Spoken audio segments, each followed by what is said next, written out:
가보지 못한 길을 가게 될 때, 가보지 못한 길을 가게 될 때, 이렇게 제목을 잡아 보았습니다. 우리가 때로는 인생 살면서 정말 내가 지금까지 경험해 보지 못한 어떤 길로 가게 될 때가 있습니다. 어떤 일을 하게 될 때도 있습니다. 이거는 내가 모르던 건데, 이건 내가 안 해본 건데, 이렇게 될 때에는 참 불안하고 또 두려움이 생기고 또 막막하고 그런 느낌을 받게 됩니다. 해보지 못했던 것을 하는 것은 참 어려운 일이죠. 가보지 못했던 그런 길을 가게 될 때 우리는 어떻게 해야 되는지, 어떻게 하나님께서 우리에게 준비시키시는지 오늘 말씀을 통해서 함께 알아보도록 하겠습니다. 이제 요단강을 앞두고 있는 그런 상황이 되었어요. 그래서 3장 1절 말씀에 보면은 이제 요단 앞에서 이스라엘 사람들이 진을 치고 거기에서 유숙했다 이렇게 되어 있습니다. 그리고 2절 말씀에 사흘 후에 관리들이 진중으로 두루 다니면서 백성들에게 한 가지 조치를 하는데 3절 말씀에 보면 레위 사람들이, 레위 제사장들이 어깨에 그 언약궤를 메고서 일어나서 이렇게 가게 되면 그 뒤를 따라가라 이렇게 되어 있습니다. 또 4절 말씀에 그러나 너희와 그 사이 거리가 2000규빗 정도 되게 하라 이렇게 되어 있습니다. 너희들이 그 언약궤를 가까이 가지 말라. 2000규빗을 떨어뜨리고 제사장 무리를 따라가라. 언약궤를 따라가라. 이렇게 되어 있는 것입니다. 이게 요단강을 건너는 방법에 대해서 지금 말하고 있는데 2000규빗이 1km 정도가 돼요. 그래서 1km 정도 언약궤가 먼저 요단강을 건너가고 그 뒤를 따라서 백성들이 따라서 요단강을 건너가는 것입니다. 요단강을 건너는 의미가 굉장히 큰 거예요. 하나님께서 요단을 건너는 방법이 인간적인 방법으로는 여러 가지가 있을 것입니다. 배를 만들어서 건널 수도 있고 아니면 거기에다가 부교를 놓을 수도 있습니다. 이 요단이라고 하는 강이 우리 한강처럼 그렇게 아주 막 넓은 그 폭이 넓은 강은 아니에요. 이때에도 지금 가도 그렇게 넓지는 않지만은 그러나 그 강을 건넌다는 자체의 의미가 큰 거예요. 그게 넓든지 깊든지 그것보다도 더 중요한 것은 어떤 방법으로 그 요단강을 건너갔냐, 그리고 요단을 건넌다라고 하는 그런 의미가 무엇이냐, 이게 중요한 것입니다. 요단강은 헐몬산이 이렇게 북쪽에 있고요. 북쪽에 이스라엘 북쪽에 헐몬산이 있고 거기에서부터 시냇가가 만년설이 있어서 거기서 이제 물이 녹으면서 그렇게 이 강줄기가 흐르기 시작하는 것인데 단 끝에서부터 쭉 흘러와서 그 갈릴리 호수까지 흘러오고 또 이것이 계속 흘러서 사해바다 여매까지 흘러가게 되는 것입니다. 그래서 이 강 폭이 그렇게 우리 한강처럼 아주 막 넓은, 사실 우리 한강 같은 그런 강이 세계적으로 많지는 않을 것 같아요. 그렇게 넓은 폭이 넓은 강이 이 요단강은 그렇게 넓지는 않지만은 지금 때가 추수 때였다 이렇게 되어 있어요. 그래서 추수 때가 돼가지고 강 주변이 범람하게 되고 폭도 늘어나게 되고 유속도 빠른 그런 상황의 때인 것입니다. 그런데 이 강을 건너는 방법은 인간이 생각할 수 있는 방법 몇 가지가 있죠. 배 타고 건너갈 수도 있고 다리를 놓을 수도 있습니다. 부교를 놓을 수도 있습니다. 수영을 쳐가지고 또 건너갈 수도 있습니다. 그러나 200만 명 정도 되는 사람들이 그 요단을 건너가는 것이기 때문에 이거는 쉬운 일이 아니었을 것입니다. 하나님의 방법, 하나님께서 백성들에게, 이스라엘 백성들에게 첫 번째 큰 중요한 임무인데 하나님의 방법대로 이 요단강을 건너라, 이런 뜻이 되는 것입니다. 여러분, 우리가 가보지 못한 길을 가게 될 때 어떻게 해야 되는가? 한 번도 이런 방법으로 요단강을 건너본 적이 없어요. 그리고 이 요단강을 건넌다는 것은 뭐냐면 본격적인 그 가나안 사람들과의 전쟁이 시작된다는 그런 의미가 있는 것입니다. 요단강 건너고 난 다음에 바로 앞에 있는 성이 여리고성이에요.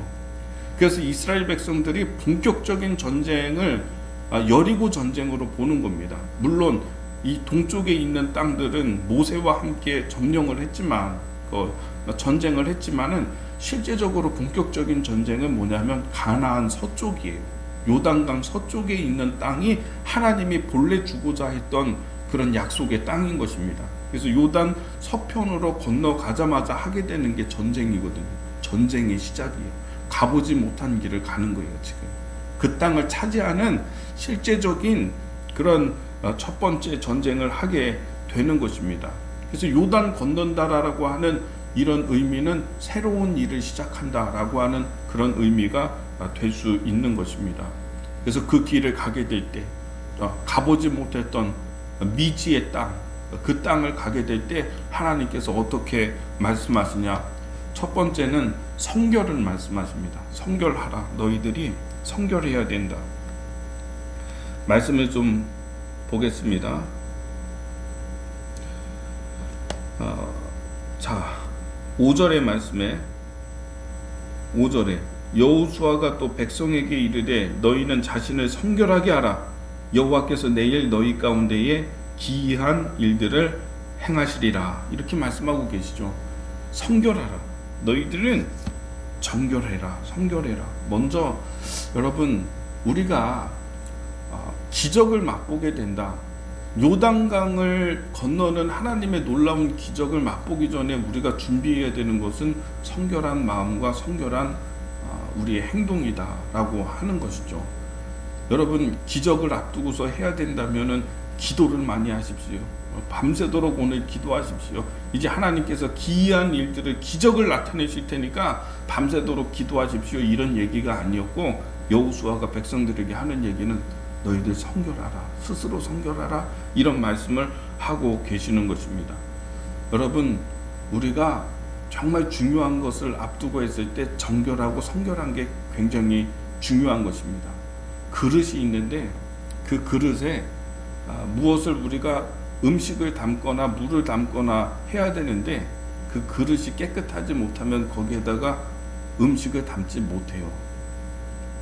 그래서 하나님께서 우리에게 주시고자 하는 놀라운 은혜와 기적이 있다고 해도요, 기적이 없어서 하나님이 우리에게 주실 것이 없어서 문제가 아니라 내가 그릇이 준비되어 있지 못하면은 하나님이 있는데도 그 기적과 놀라운 은혜가 있는데도 거기에 담아주지 못하시는 것이죠. 그래서 우리가 그릇을 준비한다라고 하는 것이 뭐냐면 주변에 있는 그릇을 많이 가져온다 이런 뜻이 아니에요. 어떤 그릇이든지 그것이 돌로 된 것이든지 진흙 그릇이든지 뭐 자기든지 깨끗하면 거기에 부어줄 수 있지만은 하나님이 역사를 주실 수 있지만은 그러나 그것이 깨끗하지 못하면은 담아줄 수가 없다라고 하는 것입니다. 그래서 지금은요 기적을 앞두고 기도하라 이런 얘기가 아니라 너희들 성결해서 하나님이 주시는 것을 받을 수 있는 마음과 이런 태도가 되라 이렇게 여호수아가 이야기하는 것입니다. 한 번도 가보지 못한 어떤 새로운 길을 가게 될 때 우리에게 필요한 거 무엇이냐? 여러분 정결한 성결한 마음을 준비하는 것이다. 오늘 말씀을 통해서 깨닫게 되는 것입니다. 그릇이 많이 필요하고 그릇을 많이 준비한다. 여러분 준비한다라고 하는 의미는 뭐냐면 그릇을 많이 가져온다는 얘기가 아니라 뭐 하나가 됐든지 그것을 깨끗하게 하나님께 받을 수 있을 정도로 성결하게 준비하는 것, 그것이 필요하다라고 하는 것이죠. 여러분 기도하는 때에 특별히 작정 기도하고 할 때 이게 굉장히 중요한 거예요. 그래서 여러분 하나님께서 이스라엘 백성들에게 시내산에 있을 때에도 하나님이 율법 주기 전에 너희들 정결하라, 스스로 성결하라 이렇게 말씀하시고 그렇게 하시잖아요. 그리고 율법 주시잖아요. 그러니까 뭔가를 주실 때에 하나님의 임재를 주실 때에도 백성들에게 성결하라, 성결하게 준비가 되게 한 다음에 하나님의 영이 임하시고 이렇게 되잖아요. 이런 거는 성경에 굉장히 많습니다. 무언가를 내가 받으려고만 하지 말고 내가 좀 받고 싶습니다, 내가 얻고 싶습니다 이런 얘기만 자꾸 하지 말고 하나님은 내가 좀 없는 게 아니기 때문에, 하나님은 있으시기 때문에, 주시기를 바라고 계시기 때문에, 주실 것이 있기 때문에 하나님도 우리에게 주고자 하는데 준비가 안 되니까 자꾸 그렇게 된다라고 하는 것입니다. 정결하게 나를 준비한다라고 하는 것이 어떤 의미가 되겠습니까? 그것은 여러분, 첫 번째는 어떤 것으로도 우리의 행위와 우리의 의로는 우리가 깨끗해질 수가 없어요. 누구의 의? 예수님의 의.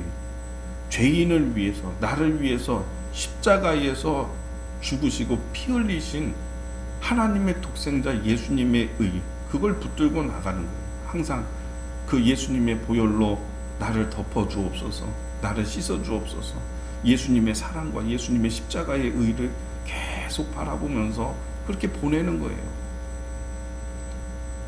이때는 여러분, 막 이런 중요한 일을 앞두고요, 막 여러 가지 일을 분주하게 하고 방방 뛰고 뭐 어디 갔다가 막 화를 냈다가 혈기 내고 이런 일들이 없어야 되는 거예요.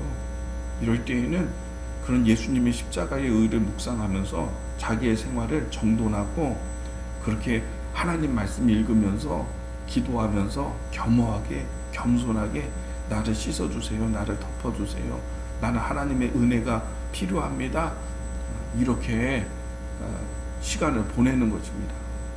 이런 태도를 갖추는 것입니다.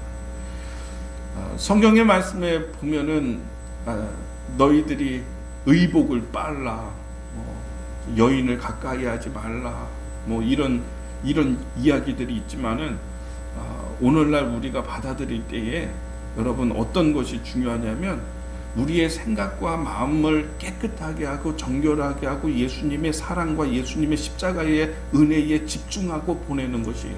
이런 때에, 기도하는 때에, 다니엘 특별 새벽 기도에 작정해서 기도하는 때에 그렇게 보내는 것입니다. 그래서 또 우리가 기도하는 기간에 혈기 내지 않고 분노하지 않고 하는 것이 중요하다라고 얘기하는 것이 또한 이런 이유가 또 있다라고 하는 것이죠. 너희들 스스로 성결하게 하라, 깨끗하게 하라. 두 번째는 무엇입니까? 6절에 여호수아가 또 제사장들에게 말하여 이르되 언약궤를 메고 백성에 앞서 건너라 하매 곧 언약궤를 메고 백성에 앞서 나아가니라, 이렇게 말씀하고 계십니다. 이게 세상적인 방법이 아니에요. 요단강 건너가는 방법이. 앞에서 르우벤 지파부터 우통 벗고 수영 쳐가지고 건너라, 이런 얘기가 아니에요. 다리를 놓아라, 이런 얘기가 아니잖아요.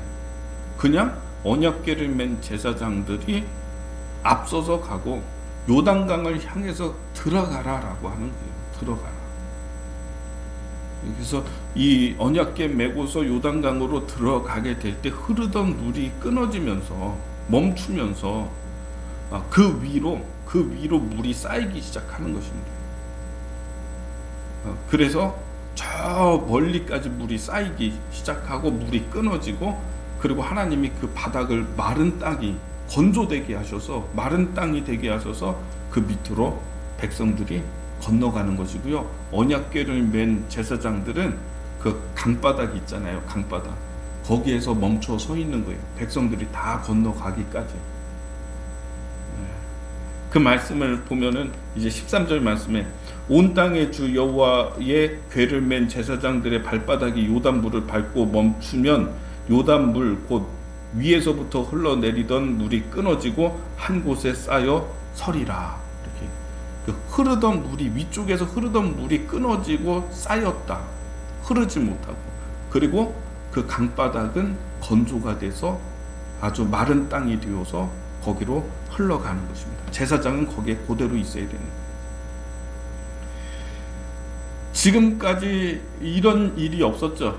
이런 방법도 없었고, 여러분 가보지 못한 길을 갈 때에 하나님의 방법대로 하려고 하십시오.